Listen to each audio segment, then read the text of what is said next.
হিন্দু অথবা মেয়ে এদের বিবাহ বিষয়টা কি? একটা হলো শরীয়তে স্বাভাবিক একটা মাসালা, হিন্দু ছেলেরা হিন্দু মেয়েদেরকে বিবাহ করবে। এটা আসলে শরীয়তে কি? কোরআন স্পষ্ট, হিন্দু ছেলে মুসলিম কোন নারীকে বিয়ে করা কোনো সুযোগই নাই। আবার কোনো মুসলিম নারীকে হিন্দুর কাছে বিবাহ দেওয়ার কোনো সুযোগ নাই। কথা বুঝতে হবে, এ ব্যাপারে স্পষ্ট শরীয়ত যে হিন্দু ছেলে মুসলিম নারীকে বিবাহ করতে পারবে না। আবার কোনো মুসলিম নারী কোনো হিন্দু ছেলের কাছে বিবাহ দেওয়া যাবে না, এটা কারো কোনো দ্বিমত কখনো ছিল না। কিন্তু বর্তমানে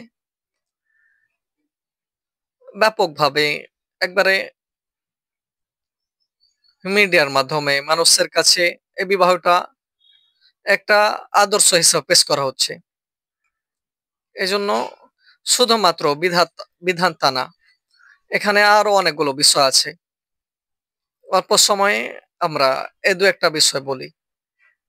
১ নম্বর, বিবাহের সাথে ঈমান জড়িত। বিবাহের সাথে ঈমান জড়িত। ঈমানের ঈমানের যত দিক আছে, বেঈমানদের খবর আছে।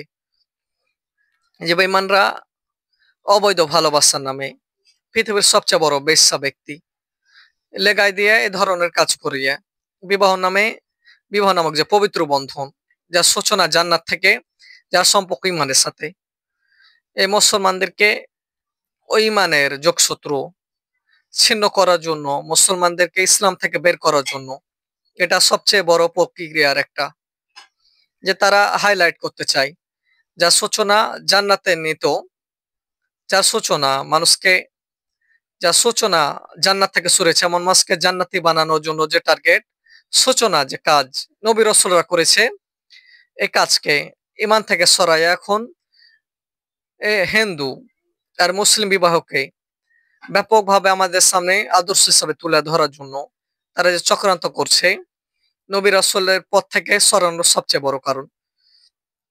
এই জন্য যারা এ ধরনের কাজ করে, যদি মানে আমাদের সামর্থ্য অনুযায়ী উচিত শিক্ষা দেওয়া দরকার।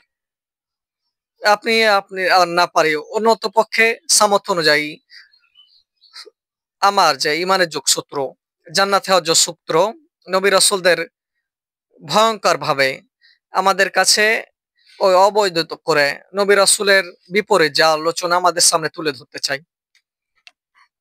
দ্বিতীয় যেটা, বিবাহের সাথে মানব বংশের অনেক যোগসূত্র। আল্লাহ রাব্বুল ইজ্জত দুনিয়াতে মানব বংশের যে সিলসিলা চালু করেছে সেটা হলো নবীর মাধ্যমে।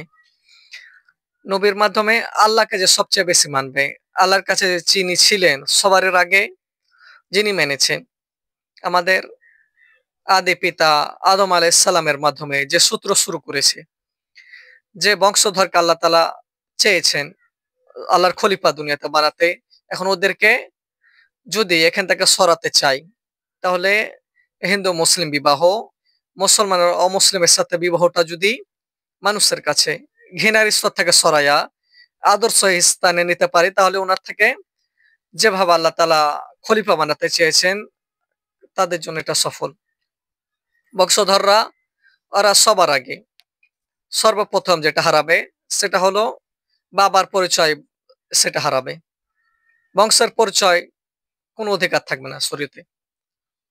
কারণ কোন মুসলমানের পরিচয় যদি হিন্দুর বাবার পরিচয় হয়, সহজ কথা তার পরিচয় হিন্দু হবে। এ পরিচয় আল্লাহ তাআলা আনতে চেয়েছেন না, আল্লাহ নবীর পরিচয় বরণ করিয়েছে। তো বিবাহের সাথে বংশের যে যোগসূত্র, বংশ কিয়ামত পর্যন্ত আল্লাহওয়ালা হবে, নবীর পথে চলবে, জান্নাতে যাবে, ওই পুরা বংশধরকে নষ্ট করার জন্য এটা সবচেয়ে বড় মাধ্যম। একটা হলো বিবাহের সাথে জীবনের অনেক শিক্ষা, অনেক সংস্কৃতি, খাবার দাবার, পোশাক পরিচ্ছদ লম্বা সম্পর্ক আছে।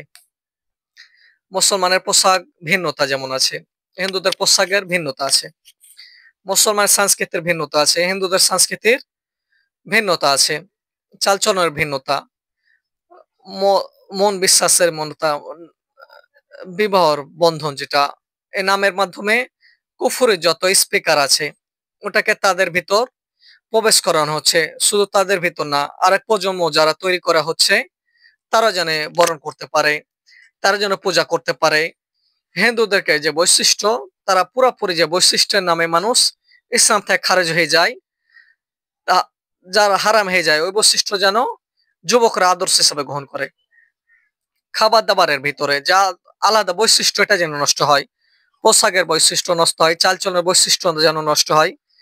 এক কথায় পুরা ইসলামকে তারা ছেটে দিতে পারে বিবাহের মাধ্যমে। কিভাবে?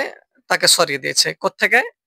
তা বিবাহ করিয়েছে, জায়গায় এমন জায়গায় লাগিয়েছে, স্বামী তার হিন্দু, এখন দেখে ওই স্বামীর আচরণ তার ভিতর রেখাপাত করছে, স্বামীর চেতনা তার ভিতর ঢুকছে, স্বামীর পোশাকের ক্ষীণা চলে যাচ্ছে, ওটা তার আসল পয়দা হচ্ছে।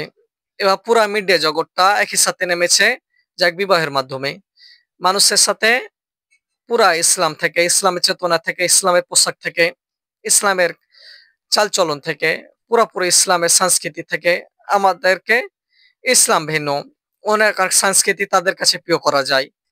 কারণ এটাই তাদের আসল কৌশল, এটা তাদের অপপ্রচারের মূল হাতিয়ার। এই জন্য আল্লাহ রব্বুল ইজ্জত কোরআনে বলছে, ইন্নাল্লাহ যেন ফাইসা লিল্লাযিনা আমানু লাহুম আযাবুন আলীমুন ফিদ দুনিয়া ওয়াল আখিরাহ। যারা অশ্লীলতা ছড়িয়ে দিতে চায় মুমিনদের মাঝে, তাদেরকে দুনিয়া তো অনেক পেরেশানিতে ফেলবো, আখিরাতে সর্বোচ্চ সাজা দিব। একথা আল্লাহ বাস্তব। তারা যাদেরকে আদর্শ হিসাবে বানাতেছে, তারা দেখেন তার কিছুদিন পর ঝগড়া করে সবাইকে আলাদা করে। দুনিয়াতে তাদের সাথে নিশ্চিত অনেক ভালোবাসার প্রমোট দেখাচ্ছে, যাদের সামনে এটা তুলে ধরছে, কিছুদিন পর স্বেচ্ছায় সেটাকে একজন আরেকজন থেকে আলাদা করছে। তোদের সাথে তোরা অশ্লীলতা ছড়াতে চেয়েছিস, আর আমি তোদের জন্য অপেক্ষা করছে এই জন্য শুধু ইমান আনলে হবে না, এর সাথে ইমানের যে যোগসূত্র আনতে হবে, বংশের যোগসূত্র ভাবতে হবে।